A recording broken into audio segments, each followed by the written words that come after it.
바로 들어갈게요. 예. 자, 이 물권 편은 우리가 연례 문제가 출제되지만 이 물권 편을 우리가 재산관계라 불러요. 민법은 우리들의 재산과 가족관계 규율한 법인데 이 가족법은 좀 우리가 친족이라는 파트가 있고요. 우리 민법에 친족법이고 상속법이 있는데 이 부분은 시험 범위가 아니기 때문에 논하지는 않아요. 이렇게요. 근데 사람의 재산관계를 재산에 관련된 법을 우리가 2대 구분이라고 그래요. 재산을 크게 두 가지로 구분한다고 그래요. 마치 사람을 분류할 때 크게 분류하면 남자, 여자 이렇게 분류하듯이 많은 분류 방식이 있어요. 뭐 사람을 분류하는 거고 남자, 여자만 분류하는 게 아니라 뭐 나이별로 분류하면 뭐 유아, 뭐 소년, 청년, 장년 뭐 이렇게 분류할 수도 있고 또 인종별로 분류하면 뭐 황인종, 흑인종, 백인종 이렇게 분류할 수도 있고 혈액형을 분류하면 또 A형, B형 이렇게 분류하듯이 여러 가지 분류 방식이 있지만 재산을 가장 크게 분류할 때 가장 대표적인 분류 방식은 이 두 가지라는 거예요. 재산에는 첫째는 물권이라는 재산이 있어요. 물권. 이 물권이라는 재산이 있고 하나는 채권이라는 재산으로 분류하는 거. 이게 가장 대표적인 분류 방식이에요. 근데 재산에는 물권, 채권만 재산은 아니에요. 예를 들면 상속권. 상속받는 권리도 재산 가치가 있는 거고 따져보면 요즘은 현대사회는 뭐 저작권이라든가 특허권 이런 지적 소유권도 재산으로 분류해요. 그렇지만 그런 것들도 있지만 크게는 이렇게 분류한다는 거예요. 우리가 물권이라는 것은 물권리의 줄임말이고요. 채권은 채권리, 채권리의 줄임말이에요. 그럼 물권 재산 어떤 재산이냐? 이 물권 재산은 쉽게 얘기하면 사람이 이 물건에 갖는 재산을 물권이라 부르는 거예요. 사람이 물건에 갖고 있는 재산을 물권이라 부르는 거예요. 그럼 물건을 이 다음에 배우면 물건을 크게 분류하면 동산, 부동산을 분류한다고요. 그러면 좀 쉬운 얘기란 물권이란 사람이 동산, 부동산에 갖고 있는 재산적 권리를 물권이라 부른다. 근데 이 물권은 우리 민법 제2편 그래요. 제2편. 그래갖고 법정부터 따지면 185조부터 372조까지 사람이 갖는 물건은 188개 조문을 두고 있어요. 근데 채권의 재산은 어떤 재산이냐? 재산은 재산인데 사람이 사람한테 갖는 재산을 채권이라 부르는 거예요. 매도인이 매수인에게 대금을 지급해달라. 임대인이 임차인에게 차임을 지급해달라. 돈을 빌려준 사람이 빌려간 채무자에게 내 돈을 갚아달라. 사람이 사람한테 요구할 수 있는 권리도 재산이라는 거 이것도요. 투가 나눠지는데 이 채권은 373조부터 766조까지 우리 법조문은 약 400개의 갖고 조문을 두고 있어요. 그런데 그 양자는 같은 재산이지만 구분이 되기 시작해요. 약간 비교가 되기 시작해요. 차이점이 있다는 거예요. 자, 물권이라는 재산은 물권리라는 물권 재산은 어떤 권리냐? 물권은 지배권이다 이렇게 불러요. 물권은 지배권이다. 추가에 들어가요. 이제 법률 용어죠. 근데 채권은 지배권이 아니라 청구권이다 이거는 청구권. 청해서 구하는 권리다. 자, 이렇게 얘기하는데 이 얘기가 의미하는 건 뭐냐면요.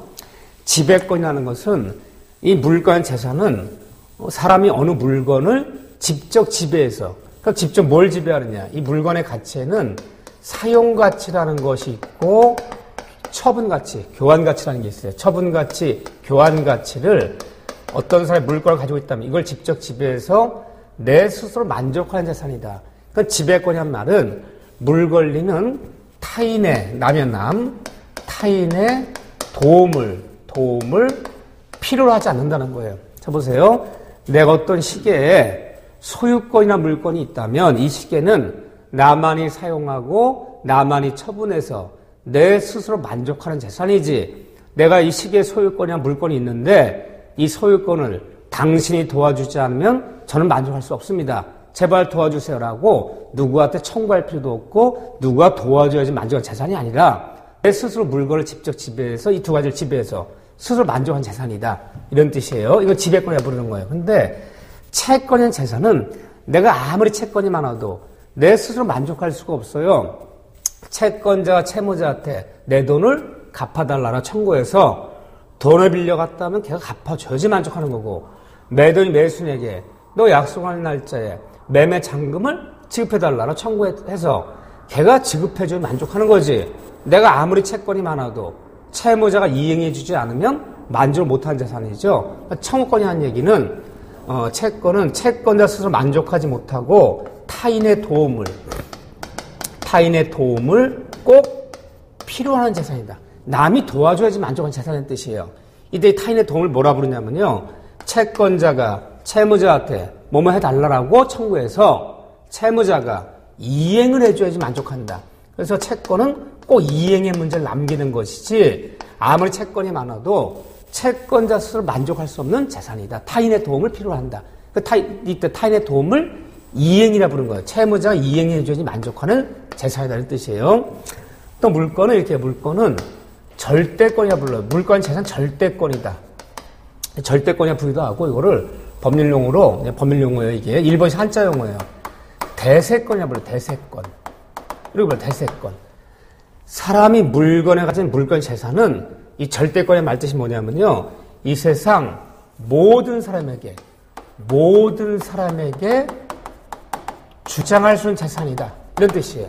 즉 특정인에게만 주장하는 재산이 아니라 이 세상 모든 사람에게 다 주장할 수 있는 재산이다. 이 뜻은 특정인뿐 아니라 제3자에게도 물건은 주장할 수 있다 그래요. 자 보세요.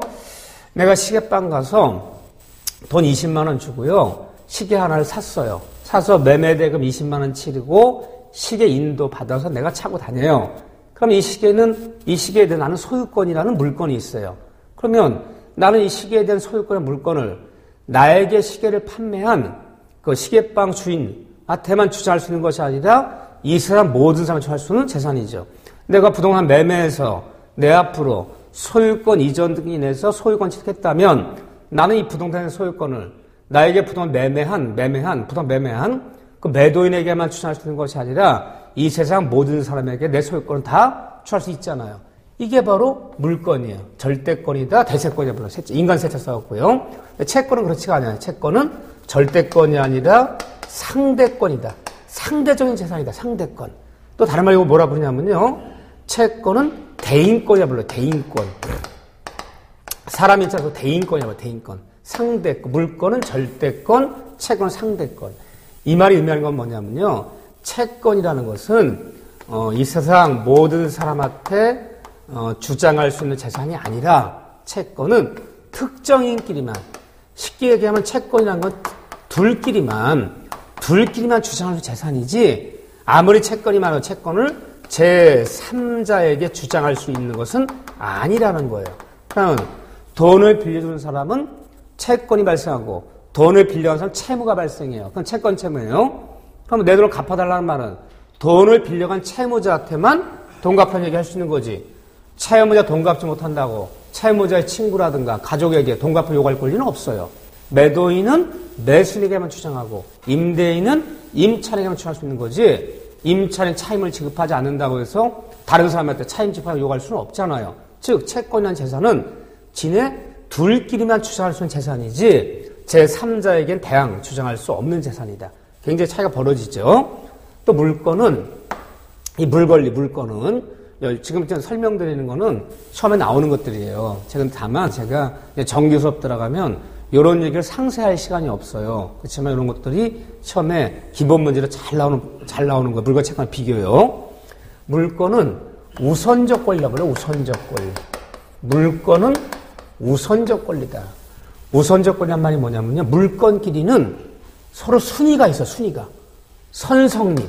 물건은 먼저 성립한 것이 우선한다. 물건끼리는 순서가 있다는 거예요. 내가 어느 부동산 등기부 떠봤더니 저당권이 3개가 잡혀있어요. 3개가. 저당권이 물건이에요. 이 다음 보면 3개 잡혀있어요. 그러니까 저당권끼리는 순위가 있는 거예요. 먼저 저당 잡은 사람이 먼저 돈 받고 남는 돈 있어야지 후순위 저당이 받는 거고, 또 어느 건물을 떼봤더니 전세권 등기가 있고 저당 등기가 잡혀있다면 이 부동산 경매되었을 때 누가 먼저 배당받을 것이냐, 누가 먼저 순위가 빠른 등기를 냈느냐. 항상 물건끼리는 순위가 있기 때문에 물건은 기본적으로 먼저 성립한 사람이 먼저 권리 주장할 수 있다. 물건끼리는 선우가 있다는 거예요. 선우. 앞뒤가 있다는 거예요. 순서가 있다는 거예요. 선우가 인정되는 거예요. 있다는 거예요. 근데 채권은 이 우선적 권리가 없어요. 잡아보세요. 돈을 빌려준 사람 봅시다. 홍남기라는 사람이 대학 동창인 갑에게 3년 전에 1억 빌렸어요. 그럼 갑이라는 사람은 나에게 3년 전에 1억의 채권이 발생한 거야. 그 다음에 또 홍남기가 2년 전에는 고등학교 동창 을한테 또 1억을 빌렸어요. 6개월 전에는 초등학교 동창 병한테 또 1억을 빌렸어요. 자, 홍남기 1억이 적금 탔어요. 1억 생겼어요. 누가 먼저 돈 받을 권리가 있느냐? 갑을병 중에서. 자, 갑이 하는 얘기가 나는 3년 전에 빌려준 돈이기 때문에 내가 먼저 채권이 발생했기 때문에 내 채권 먼저 받아야 되는 거를 주장할 힘이 있어 없어요? 없어요. 모든 채권자들은 평등주의야. 내가 먼저 채권을 성립해서 내 돈 먼저 받을 권리 없어요. 만약에 홍남기 부동산이 경매 들어가서 배당하게 되면 채권자들은 순위가 없이 똑같이 취급해서 안 분배분한다 그래요. 세 명이 다 본 다음에 3년 전에 발생한 채권이건 6개월 발생한 채권이건 돈이 모자르면 똑같이 3분의 1씩 나눠줄지언정 채권은 우선적 권리가 아니야. 채권은 먼저 성립했다고 해서 먼저 주장할 수 있는 권리가 아니라는 거예요. 우선적 권리가 없어요. 물건은 안 그래요. 또 얘기해요. 물건은 배타적 권리다. 이게 이제 법률 용어에 지금 이게요. 지배권, 절대권, 우선적 권리 또는 채권은 물건 배타적 권리다. 이 배타성이라는 게 있다. 배타성이라는 얘기 다른 말로 독점성이라고 봐. 독점성. 물건 배타성, 독점성 있는 권리다. 재산이다. 이 배타성이라는 말이 뭐냐면요. 내가 먼저 어떤 부동산에 내가 먼저 물건을 취득하면, 여러분들 물건이란 말이 낯설면 소유권이 대표적인 물건이에요. 내가 먼저 어느 부동산에 토지건 건물이건 소유권 이전 느낌에 내가 먼저 소유권 취득하면 나만이 소유권자지. 또다시 후순위의 소유권자 있을 수 없다. 내가 어떤 물건을 취득하면 내 물건만이 독점적 유효하고 나중에 성립하는 물건은 다 무효를 만드는 힘이 있어요. 내가 어떤 건물에 2015년부터 2017년까지 3년간 전세권을 설정했다면 나만이 전세권자지 2순위, 3순위 전세권자 있을 수 없어요. 이게 독점성이라고 부르는 거야. 그럼 내 물건과 양립할 수 없는 후순위 물건을 모두 무효를 만드는 힘이 있어요. 이걸 배타 독점성이라고 불러요. 이렇게. 근데 채권은 배타성, 독점성이 없는 재산이에요. 잡아보세요. 갑이라는 사람이 이런 기계가 한 대 있어요. 기계 있는데 이 기계 한 대를 을이라는 사람과 1억에 사고 팔기로 매매 계약을 체결했어요. 자, 매매 계약 체결한 날이 언제냐면 11월 26일이에요. 근데 매매 체결하면서 계약금 1,000만 원 주고 나머지 9천만 원은 일주일 뒤에 12월 30일 날 인도하기로 하자. 이렇게 계약을 맺었단 말이에요. 그럼 매매 계약이 체결된 상태에서는 이게 채권이 이래 보면 매매 임대차 계약은 채권. 왜요? 이게 매매 계약 체결돼서 다 끝난 게 아니잖아요. 그럼 약속한 날짜에 얘가 대금을 지급하고 얘 약속한 날짜에 기계를 인도해줘야지 만족하는 거지. 이 자체만 갖고는 만족하는 재산이 아니잖아요. 그럼 얘는 얘한테 기계 인도 청권이나 채권이 발생하는 거고 얘는 얘한테 매매 대금을 지급하다가 대금 지급 청권이나 채권이 발생하는 상태야. 이게 12월 10일 매진 계약이야. 그런데 그 다음날 11월 27일 날 그 다음날이에요. 병이 그래요. 야, 네 기계 내가 1억 5천 줄게 팔아라. 그럼 갑이 어떻게 해야 돼요? 나 어저께 1억 원에 팔았는데 또 팔 수는 없지. 이건 양심적인 사람이고요. 못 팔 것도 없지. 그래서 그 다음날 다시 또 1억 5천에 매매 계약이 체결됐어요. 인도는 12월 30일에 해주기로 했어요. 이중 매매를 준 거야. 물건 하나인데 더블로 매매 계약을 체결했다면 이게 어떻게 되겠느냐? 자, 그래갖고 11월 30일 됐는데 배우나 이제 문제 됐어요. 얘가 하는 얘기가 너 계약서 까봐. 너 언제 맺은 계약이야? 나는 11월 26일에 먼저 맺은 계약이기 때문에 내 매매 계약만이 유효하고 나중 맺은 네 매매 계약은 무효야. 네 계약은 무효라를 얘가 주장할 힘이 없어요. 그러면 이 이중 매매, 이 계약도 유효하고 이것도 유효한 거지. 자, 이게 무슨 말 하는 거냐면요.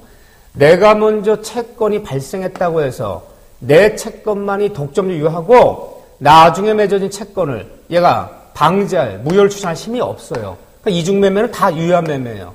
그러니까 둘 중에 누가 먼저 기계를 인도받아야 되겠느냐. 채권이라는 것은 내가 먼저 성립했다고 해서 내가 먼저 걸쳐할 수가 없잖아요. 그러니까 누가 먼저 이 기계 소유권 취득할 수 있느냐? 둘 중에 아무나 먼저 인도 받는 사람이 취득하는 거야. 내가 먼저 매매 경험했다, 내가 먼저 소유권 취득한다는 법은 없어요. 둘 중에 아무나 싫고 옳은 사람이 취득하는 거예요, 이렇게요. 왜? 우선적 권리가 없잖아요. 또 채권이라는 것은 내가 먼저 채권을 성립했다고 해서 내 채권과 동시에 있을 수 없는 이게 모순관계잖아요. 또 다른 채권을 성립하는 것을 얘가 막을 힘이 없어요. 그럼 이중매매, 삼중매매예요. 기계 하나인데 또 정한테 또 매매했어요. 2억에 매매했어요. 그럼 이 매매가 어떻게 되는 거냐? 다 유효한 거지. 내 매매 계약만 유효하고 나중 맺어진 매매가 무효를 만들 힘이 없다는 거예요, 얘는요. 그럼 양립하지 못한 채권 동시 성립할 수 있다. 즉 채권은 독점의 배타성이 없기 때문에 내 채권만이 유효하고 나중에 성립되는 채권을 무효를 추진할 힘이 없다. 근데 물건은 안 그래요. 내가 먼저 소유권 취득하면 나만이 소유권자지. 2순위, 3 또 다른 후순위의 소유권은 다 무효를 만드는 힘이 있어요. 동시에 유효한 소유권이 될 수가 없어요. 이렇죠. 근데 또 물건을 이렇게 얘기해요. 이 물건이라는 것은 반드시 사람이 물건에 가진 재산, 물건은 반드시 공시를 요한다. 공시성. 자, 이제 여러분들 이제 공시법이라는 거 배울 거예요, 공시. 이 공시를 요구해요. 공시라는 얘기가 이제 공시법, 여러분들 공시 배우죠. 공시란 말이 뭐의 줄임말이냐면요. 공개, 전시의 줄임말이야. 공개, 전시한다는 말을 줄여서 공시한다 불러요. 이걸 줄여서 그냥 공시한다. 공시란 말이 뭐냐. 사람이 물건에 가진 재산, 물건은 어느 사람이 어느 물건에 어떤 물건이 있는지를 남들이 알아볼 수 있게끔 공개 전시하라. 공시하라. 이 공시하지 않으면 그 권리도 인정할 수 없다. 공시해줬을 때만 인정해주겠다는 거예요. 물건을 공시해줘야 돼요. 왜 그러냐. 사람이 물건에 가진 재산이 물건인데 이 물건은 눈에 보이는 재산이 아니에요. 눈에 안 보여요. 어떤 사람이 어떤 물건에 어떤 물건이 우리는 눈에 보이지 않아요. 보세요. 어떤 사람이 어떤 건물의 주택을 10년째 살고 있어요. 10년째 그 사람이 사용하고 있어요. 그 사람, 그 주택에, 그 건물에 소유권이란 물권자입니까? 전세권자입니까? 임차인입니까? 우리 알 수 없어요. 눈에 보인다고 그 사람 어떤 물건인지 알 수 없어요. 자, 어느 건물을 찾아봤더니, 저 건물은 도밀려 쓰고 저당권이나 물건이 3건이나 잡혀있네. 보여, 안 보여요? 안 보여요. 알 수 없어요. 어떤 땅이 있는데, 여기가 땅값이 많이 오른 지역인데, 다른 데는 다 이렇게 관리가 되고 있는데, 저기 쓰레기 정도가 잔뜩 쌓여있고, 몇 년째 토지가 방치되어 있어요. 그 토지, 소유권이나 물권자 있어요, 없어요? 있는 거지, 그거 없는 거 아니에요. 누구예요, 소유권자? 알 수 없어요. 보세요. 사실 물 가진 권리는 눈에 보인다고 해서 그 사람이 소유권자인지 전세권자인지 임차인지 알 수 없는 거고, 눈에 안 보인다고 해서 그 토지 건물에 소유권자가 없다는 거 아니고, 저당이 잡혔는지 안 잡혔는지 알 수가 없어요. 그렇죠? 물건은. 그렇기 때문에 어떤 사람이 어떤 물건에 어떤 물건이 있는지를 남들이 알아볼 수 있게끔 공개 전시해놓지 않으면 사회생활 때 큰 혼란이 야기되고 거래안들이 크게 치기 때문에 반드시 공시하라는 거예요. 공시해야지만이 인정해주겠다. 공시 안 하면 인정 못하겠다. 근데 공시하는 방법이 뭐냐. 사람의 물건 중에서 부동산에 가진 부동산의 물건이에요. 물건 동산 부동산 분류하는 거예요.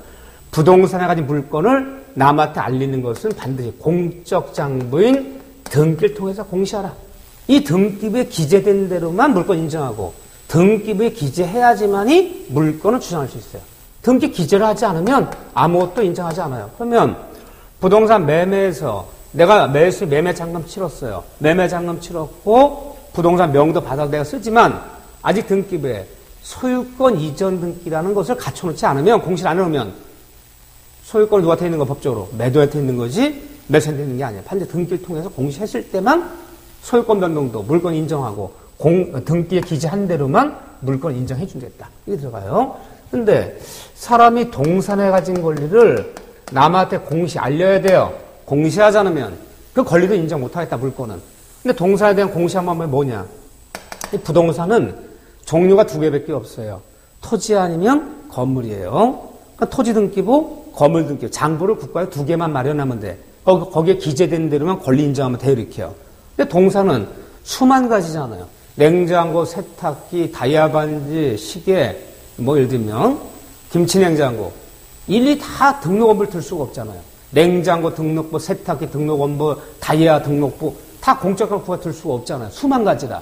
그러니까 장부고 일일이 다 마련할 수가 없기 때문에 할 수 없어요. 동사는 점유하고 있다면, 점유란 말이 뭐냐면 동사는 현재 가지고 있다면 곧 권리가 있다라고 알자. 그럼 홍남기가 만약에 시계를 차고 다니면, 내가 점유하고 있잖아요. 이 시계를 차고 다니면 저 사람 저 시계에 소유권이 있을 것이라고 인정하자. 동사한 공시 방법은 점유. 장부가 있을 수 없다. 물론 동사한 중에 특수한 동사 몇 가지 있어요. 자동차 등록 원부, 예를 들면 뭐 선박 등기부 이런 동사이지만 원부를 두고 있다면 그 원부에 기재된 대로만 인정하지만 그런 것이 아닌 나머지 동사들은 점유, 현재 가지고 있다면 그 권리가 있다라고 알자는 거예요. 공시방법이 등기, 점유예요. 또 하나의 공시방법이 있어요. 민법 공시가 세 가지가 있어요. 또 하나는 관습법에 따른, 이 관습에 따른 공시방법이 있어요. 그걸 뭐라 부르냐면 명인방법이라고 해요. 명인방법. 자, 이제 관습법이라는 얘기가 나왔는데 우리 민법을 배우다 보면 이 관습법이라는 얘기를 가끔 써요. 그럼 관습법이라는 얘기는 뭐냐면요. 민법 우리 어디에도, 민법 규정 어디에도 규정은 없어요. 딱 법조문에 제 몇 점 몇 항에 규정 없지만 우리 대한민국 사람들이 오랜 세월 살아온 관행에 따라서 인정하는 물건이 있다는 거예요. 민법 규정 어디에도 법조문이 없지만 비교적 넓은 지역에서 많은 사람들이 오랫동안 대표된 관례가 있다면 그 관례도 관습법이라는 법이 될 수 있어요. 근데 관습법에 따라서 내 것이면 알리는 방법이 뭐냐? 그걸 명인방법이라 불러요. 명인방법. 이걸 통해서 알려라. 이 명인방법이라는 거는 글쎄요. 어릴 때 시골에 좀 사셨고 좀 연세 있으신 분들은 좀 봤을 거예요. 자, 예를 들면 이게 명인방법이에요. 그래야지 그 물건의 소유권병이 벌어지는 거예요.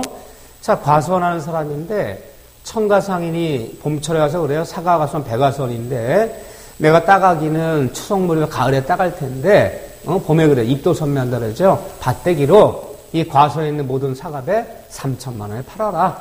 그럼 내가 지금 현금 주고 사과배는 가을에 따가기로 합시다. 과수원 주인 농부가 돈이 아쉬우니까 좋다 그렇게 합시다. 그냥 썼어요. 이 과수원에 있는 모든 사과나무에 달린 사과는 3천만 원에 모두 서울청사 매수하기로 하고 대금을 받아서 따가긴 가을에 따가요. 그럼 그 사과나무 배나무에 달려있는 사과는 아직 풋사과예요, 풋사과.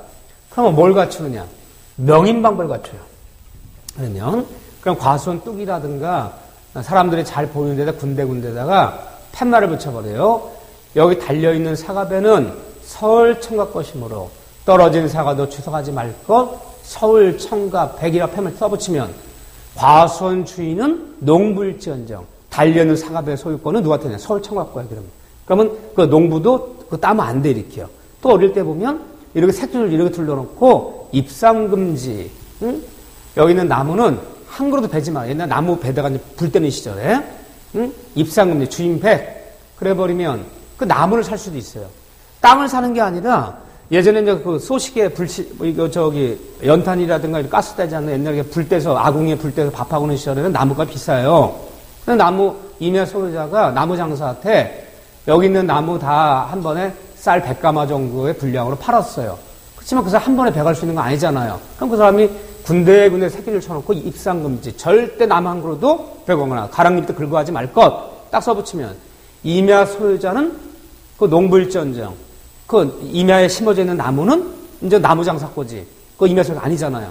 그 이 팻말 붙여버리고 새끼를 둘러놓고 이게 명인방법이에요. 이걸 갖춰버리면 물건에 관한 소유권 변동이 벌어진다는 거예요. 이게 관습을 인정되는 공시방법이에요. 그럼 여러분들이 민법에서 공시방법 그럼 몇 가지가 있는 거예요? 세 가지가 있는 거예요. 이 세 가지의 공시를 갖추라는 거예요. 갖춰야지만이 물건을 인정하겠다는 거예요. 이 셋 중 하나 갖추지 않으면 소유권 변동 같은 게 이루어질 수 없다는 거예요. 빨리 갖춰라. 이렇게요. 등기, 점유, 명인방법. 그런데 물건의 공시를 갖춰줘야 돼요. 채권이란 재산은 이거 재산이에요, 채권. 공시란 말이 없어요. 누구와 돈 빌린 관계인지, 남들한테 돈 빌려준 관계, 어디 장부에 기재하지 않아요. 왜요? 채권이란 것은 니네 둘끼리만, 특정인, 니네 둘끼리만 주장하는 재산이지, 3자한테 주장하지 못한 재산이기 때문에, 어떤 사람과 어떤 사람이 채권 채무가 있는지를 남들이 몰랐다고 해서, 피해받을 염려가 없어요. 진짜 둘기만 알고 있으면 돼. 그러면 남이 어떤 채권 채무 관계를 남들 알 필요가 없잖아요. 그냥 공시란 말이 없어요. 채권 채무를 뭐 장부에다 공시한단 말 없잖아요. 그럼 공시란 말이 없어요. 물건은 공시해야 돼요. 이 재산이지만 많이 달라요, 이렇게요. 또 물건이란 재산은요. 자, 이런 말을 해요. 물건 재산은 관습의 영향을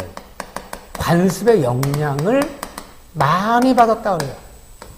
이 관습이 뭐냐면요. 수천 년간, 수백 년간 우리나라 사람 살아온 관례 영향을 많이 받는 것이 바로 물권법이에요. 자, 물권 중 하나만 예를 들어볼게요. 우리 물권 중에 말씀 많이 들은 거, 남의 보통 표현 전세권이라는 게 있어요. 전세권.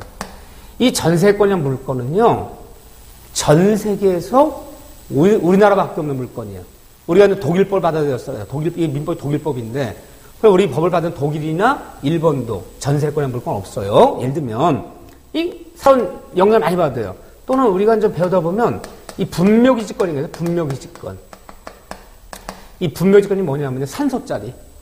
남의 임야에 쓴 산소도 오랜 시간 지나버리면 함부로 임야 소유자가 산소 파낼 수 없어요. 그 분묘지권이라는 거, 산소짜리. 남의 땅에 쓴 산소도 일정 요건을 갖춰주면 땅 주인이 함부로 이장하거나 그리고 손대면 안 되는 거. 이 분묘지권이라는 게요. 근데 이 산소짜리 굉장히 중요시해요, 우리나라, 이건요. 이런 물건은 전 세계에서 우리나라밖에 없는 물건이야. 그렇기 때문에 물권법은 나라마다 관성이 많이 바뀌고 나라마다 다 틀리다는 거, 이렇게요. 근데 채권법은 이 관습의 영향을 받지, 채권은요. 관습의 영향을 받지 않아요.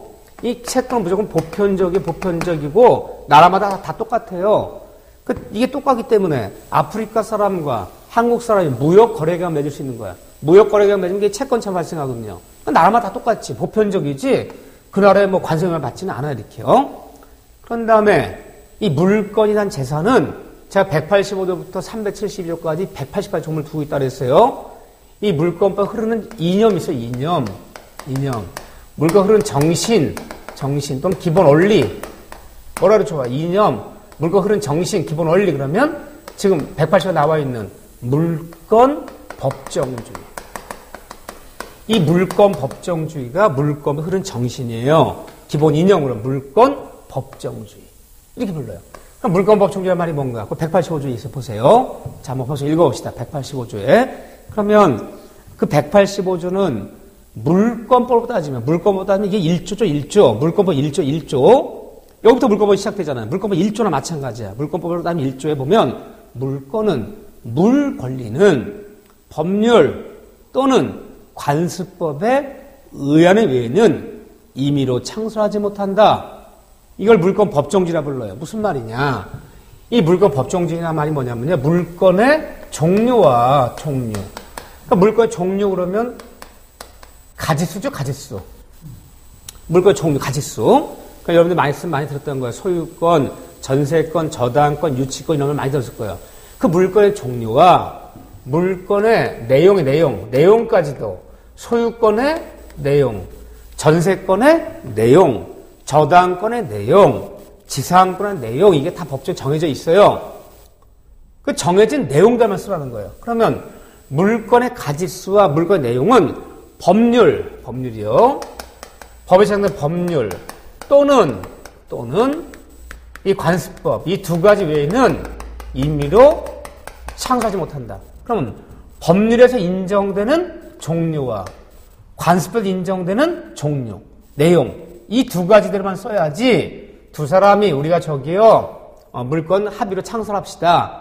그냥 저당권이라고는 좀 시시하니까 돈 빌려주면서 저당권 겸 전세권 겸 유치권 설정도 등을 냅시다. 라고 니들이 임의로 창설해봤자 소용없다.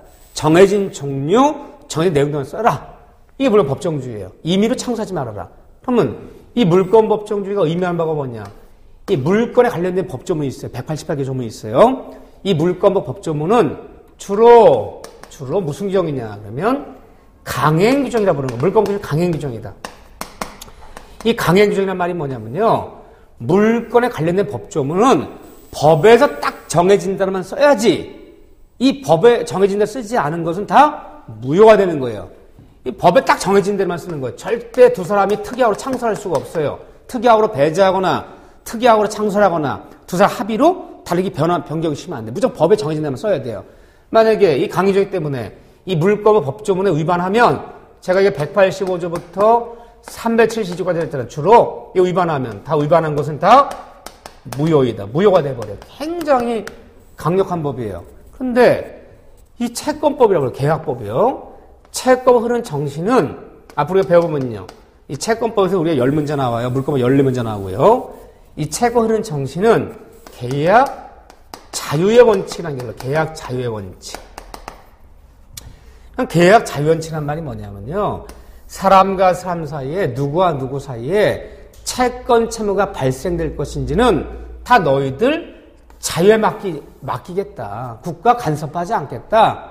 그럼 우리가 보통 채권 채무가 발생한 대표적인 것이 바로 계약을 통해서 발생해. 이게 매매 계약을 맺었다, 임대 계약을 맺었다, 고용 계약을 맺었다, 도업 계약을 맺었다. 이 계약이 맺어지면 채권 채무가 발생해요. 주로 채권 채무 계약을 통해 발생하는데, 근데 모든 걸 자유 맡기겠다. 그래서 이단 배워요, 이제는요. 그 한번 보면 계약자 원칙이 지배한다. 뭘 자유를 주겠느냐? 그러면 체결 여부의 자유. 누구와 누구를 계약을 체결할 것이냐 말 것인지는 다 너도 자유 맡기겠다. 누구랑 매매 계약 맺어라. 누구랑 임대 계약 맺을 것인지, 고용 계약 맺을 것인지 안 맺을 것인지 다 너희들 자유 맡기겠다. 체결 여부의 자유. 두 번째는 이렇게 얘기해요. 상대방 이 다음에 뭐 선택의 자유라 불러요. 선택의 자유. 어느 상대방을 선택할 것인지는 갑한테 팔 건지 을한테 팔 건지 병한테 팔 건지는 다 너희 자유 맡기겠다. 네가 알아서 상대방 선택해라. 세 번째는 이 다음에 보면 내용 결정자로 불러요. 내용 결정. 어떤 내용으로 계약을 맺을 것이냐. 1억에 팔 것이냐 2억에 팔 것이냐. 계약금 치르고 잔금 치는 날을 보름으로 할 것이냐. 한 달로 할 거, 2달로 할 것이냐. 니들 다 알아. 내용 결정해.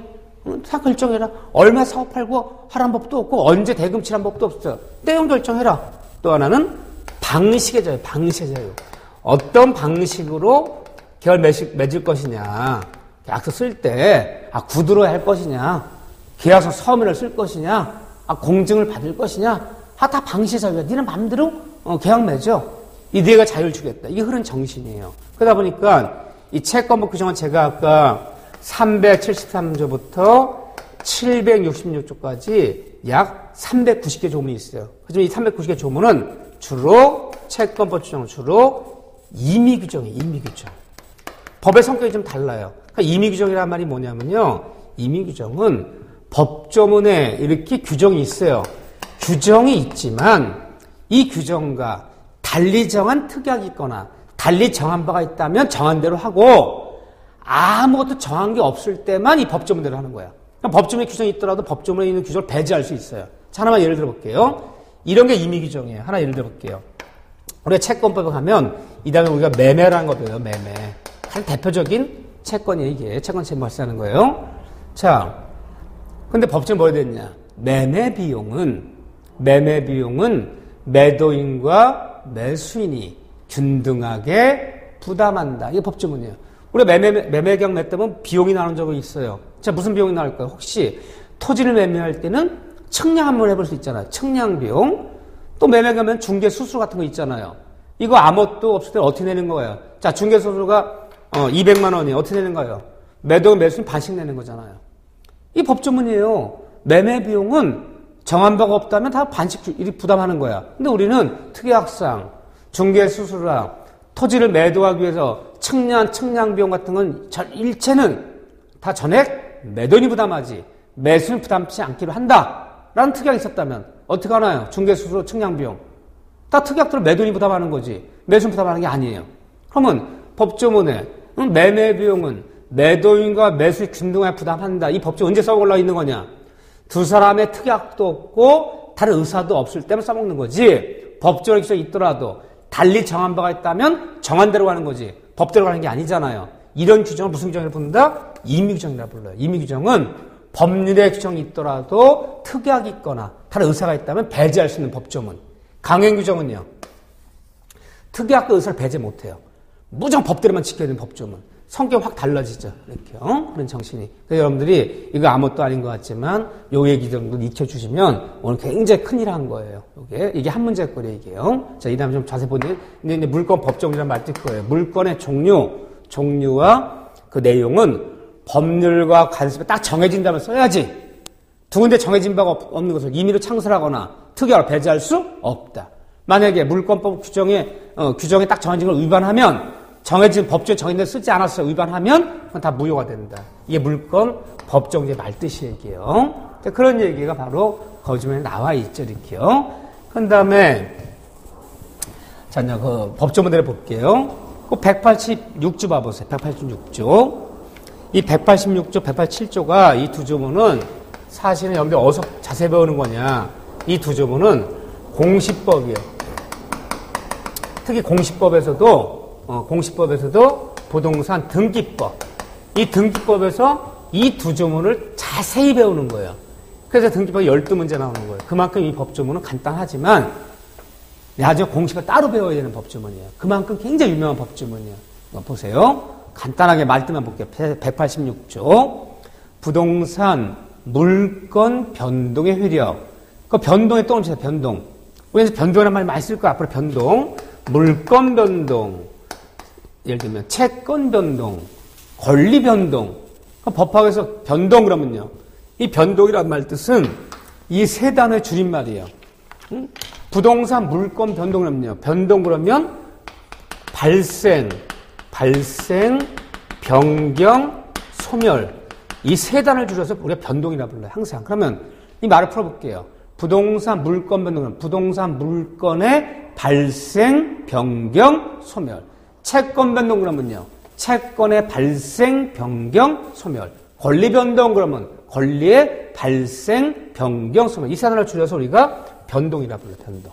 또 이 법률 용어예요. 또 이걸 뭐라 부르냐? 이걸 변동을 다른 말로 득실, 변경 같은 말이에요.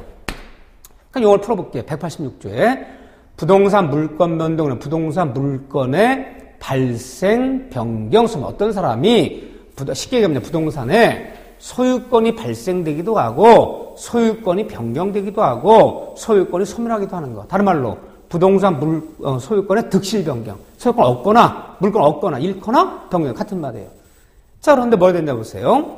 186조에 부동산에 관한 법률행위로 인한, 여러분들이 법률행위란 말, 이 법률행위라는 말이 굉장히 어려운 말인데 여러분들이 아마 당분간 언제까지냐, 한 2월 달까지 법률행위 그러면 하나만 생각하세요. 여러분들 일단 쉽게 하면 계약 맺는 거. 부동산에서 계약 맺는 거. 계약. 법률행위의 가장 대표적인 사례는 계약 맺는 거예요. 그러니까 쉽게 말을 풀어볼게요. 부동산에 관한 법률행위. 부동산 매매계약. 매매계약 맺은 게 바로 법률행위예요. 매매 이런 거예요. 이 계약을 통한 물권의 득실 변경은 등기하여야 그 효력이 생긴다. 반드시 등기를 갖췄을 때만 부동산 소유권의 득실 변경이 생긴다. 등기 안 갖추면, 잡아보세요. 이 말뜻에 의하면, 이걸 뭐라 보냐. 우리 민법은 물권 변동에서 형식주의를 택한다고 해요. 형식주의. 반드시 등기를 형식을 갖춰라. 이거 안 갖추면 인정 못 하겠다. 자, 우리가 부동산 매매했어요. 자, 법률행위 가장 대표적인 게 계약이 됐어요. 매매계약 생각하세요. 매매가 대표적인 법률행위예요. 그럼 내가 얼마에 사업팔기로 토지 건물 매매 맺고요. 계약금 치러 잔금 치렀어요. 잔금 치르고 그 매매한 부동산 명도 받았어요. 매수인데 명도 받았어. 인도 받았어, 내가. 그렇지만 아직 등기소 가서 소유권 이전 등기라는 형식을 갖추지 않으면 그 소유권에 관한 취득이 돼야 안 돼요. 법적으로 안 된다는 거예요. 반드시 뭐 하여야? 등기하여야 그 효력이 있다. 네가 아무리 매매자금 치렀더라도 등기라는 형식을 갖추지 않으면 그 소유권의 득실 변경은 벌어지지 않아요. 그럼 법적으로는 잔금 받았더라도 아직 매도나 앞으로 등기가 돼 있어 매도인 거지. 매수인 거 아니에요, 법적으로. 등기하여야 득실만 인정한다. 빨리 등기라는 형식을 갖춰달라. 내가 돈 빌려주고요. 채무자 부동산 저당 잡아주기로 해서 1억짜리 저당 잡아주기로 하자. 오케이. 그래서 내가 저당 잡아주기로 하고 돈 빌려서 다 썼어요. 이 아파트에 1억짜리 저당 잡아주기로 하고 동갑자는 경매에서도 받아야 할 걸 인정해준다. 분명히 돈 빌려 저당 설정 합의했어. 그렇지만 등기소에 가서 아직 저당권 등기 내지 않으면 저당권은 인정 안 해요? 인정 안 하잖아요. 그럼 반드시 법률행위를 통한, 우리가 사상할 때 부동산 매매, 교환, 증여, 계약 이런 걸 통한 모든 부동산에 관한 물권의 득실 변경은 물권 변동은 뭐 하여야? 등기하여야 그 효력이 있다. 등기 안 갖추면 인정 못 한다. 반드시 등기 형식을 갖춰달라. 이 얘기죠? 형식주의 택했다는 거. 근데 187조 봐봐요. 187조. 등기를 요하지 아니하는 부동산 물권 취득. 그렇지만 부동산에 관한 모든 물권 득실 변경, 아주 쉽게 소유권 생각한다고요.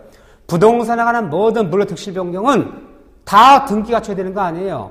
법률행위했을 때만 등기를 갖추라는 거예요. 근데 그 187조 봐보세요. 187조. 이런 경우에는 상속받은 부동산, 상속, 공용징수 국가에서 수용하거나 몰수한 거예요. 수용, 몰수, 판결받은 부동산, 또 경매받은 부동산, 기타 법률의 규정에 의한 부동산의 물건은 취득은 등기를 요하지 아니한다. 등기하지 않아도 좋다는 거 보세요.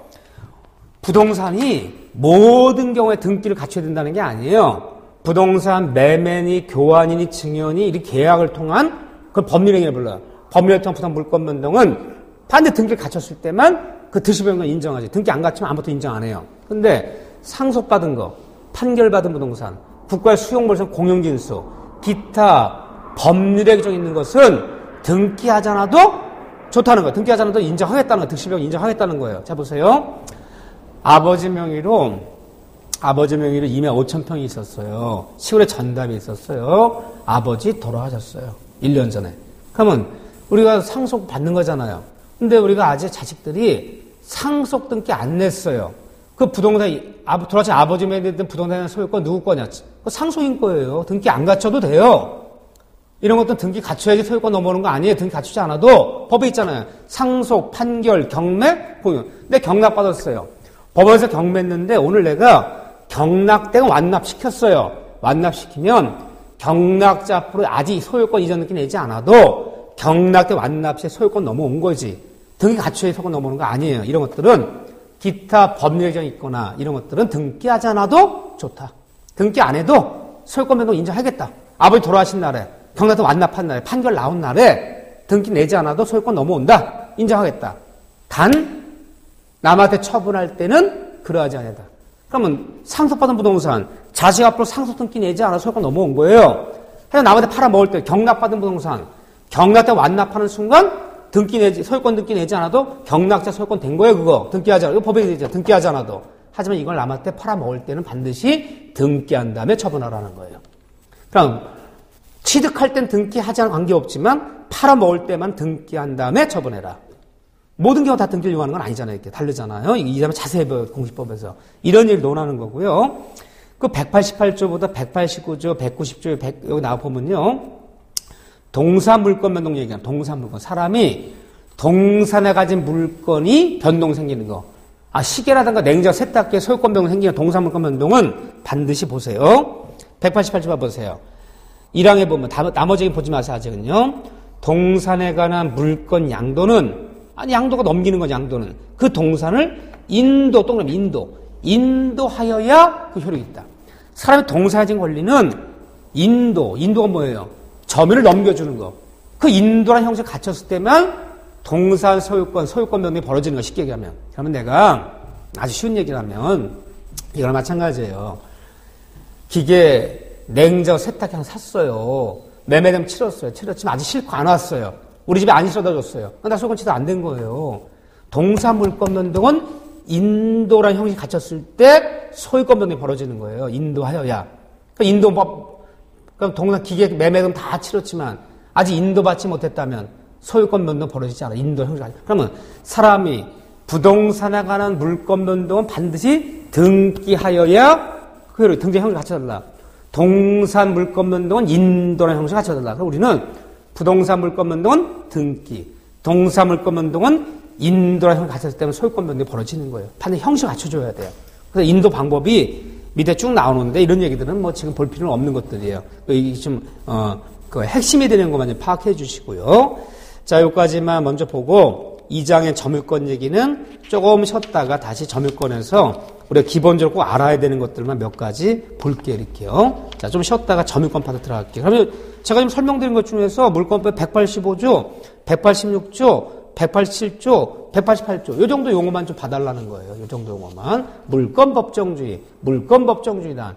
사람이 물가지 재산 소유권이 전세권이 저당권이 하는 것은 법률과 관습에 정해진 종류, 정해진 내용을 써야지 두 사람이 임의로 합의해서 창설하거나 특이하거나 배제할 수 없다. 정해진 대로만 써라. 정해진 대로만 쓰라는 얘기는 물권법 이 법조문들, 지금 우리가 배운 법조문들 주로 강행 규정이다. 법에 정해진 대로 꼭 써야지. 이 법조문 위반한 것은 다 강행 규정 위반은 무효가 되는 거야. 무효. 이 법조문 위반하면 다 무효예요. 무효. 꼭 정해진 데만 써야 되는 거니까요. 그런 얘기들. 그런 다음에 제가 아까 물권처럼 비교해 설명드렸던 용어들 요 정도 한번 봐주는 거. 자, 좀 쉬었다가 2장 점유권 파트 들어갈게요.